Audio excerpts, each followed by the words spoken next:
fellow Fear fans.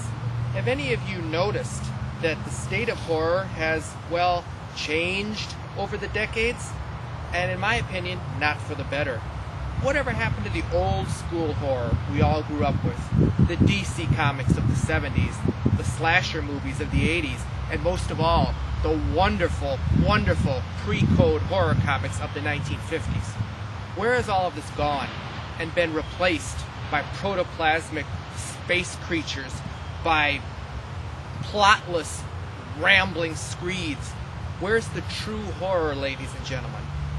This, my friends, is where Ghastly Yarns comes in. Ghastly Yarns is made specifically to bring back the glory days of horror, the days of the Crypt Keeper, the days of the slasher movies, Jason and Freddy, the days before the protoplasmic eating, spewing creatures of modern day horror screwed things up and made things impotent.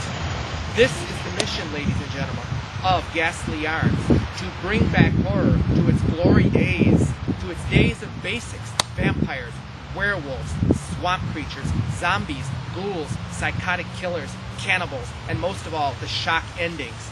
Also, is to bring back another long-lost, much-lamented trend in horror comics and horror shows alike. That would be the horror host, ladies and gentlemen. Ghastly Yarns has 4 horror hosts, to be precise, each one with its own distinct personality to introduce each tale of gore and mayhem. They are as follows. Roland Coleman. This 25-year-old Wisconsin resident is a mortuary entrepreneur. All of his clients have met untimely and often ghastly supernatural demises. Hiram Worth.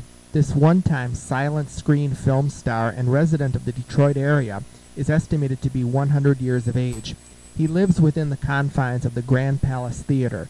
Ironically, at its height, both the Grand Palace Theater and Hiram himself were images of wonder and magnificence. Today, both of them are long forgotten and in a bad state of disrepair in their own ways. Melinda. This teenaged storyteller lives with her parents in Fort Lauderdale, Florida, and spins tales of horror based on the dreams and nightmares that she has at night. She is a precocious, attractive young woman in her demeanor. The Cadaver.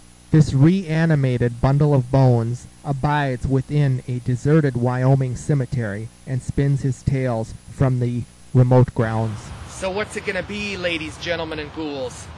The new school horror of space creatures, rewarmed sci-fi, and plotless bits of garbage? Or is it going to be tradition, the wonderful tradition that we all grew up with?